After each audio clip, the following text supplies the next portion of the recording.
My name is Mario. On this video I'm going to show you how to record your screen using QuickTime, but at the same time how to add your face to it. And I can actually blend it in with my background. That's coming up. Stay tuned and I will show you how I did that.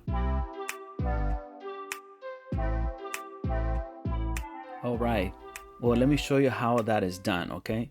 So what you want to do to add your face into a screen recording using QuickTime, I actually use my Zoom account, and let me show you how to do that. Okay, so this way you don't have to use a Screencastify, you don't have to pay if you don't want to, because you only get 5 minutes, unless you want to pay, of course, the full yearly amount, then you can do that. But this will be another way if you don't want to pay the full amount, if you want to record videos that are longer than 5 minutes. Let me show you how that is done. It's a hack that I found out, and I want to share it with you guys. All right, so you do have to have a Zoom account, of course. Here I have my Zoom menu. Okay, so let's say you want to just, and let's pretend that you don't have a virtual background, right? So I'm gonna just put none. All right, so if you have it like that, that's fine too, right? But notice how it doesn't blend in with what I'm teaching right now. All right, so what I did is I did another hack.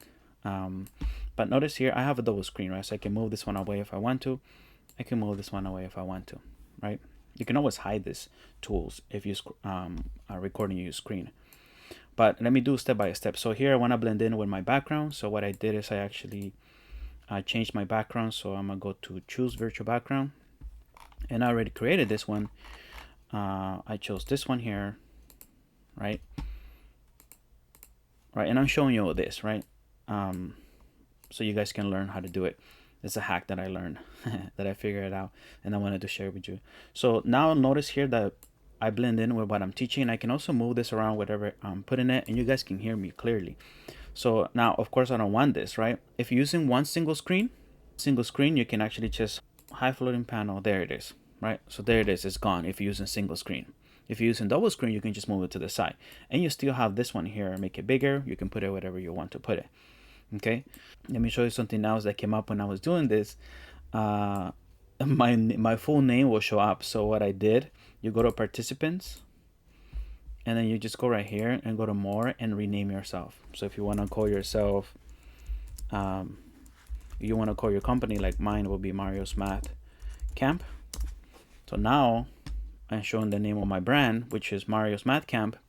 Okay, so and then now you have that there to show rather than your full name. Okay, and of course you can move this away, and now you can start your video. So if you want to record your screen using this, you can do that. This is just transformation on parabolas, but notice how I blend in right here with my background, right? So I did that using Canva. If you want to see one of my tutorials, I'm gonna put the card there so you guys can see the video on how to create a Zoom virtual background. All right, well, this is how you add it, you guys. Let me know if you have questions. This is pretty cool because I like to do it this way.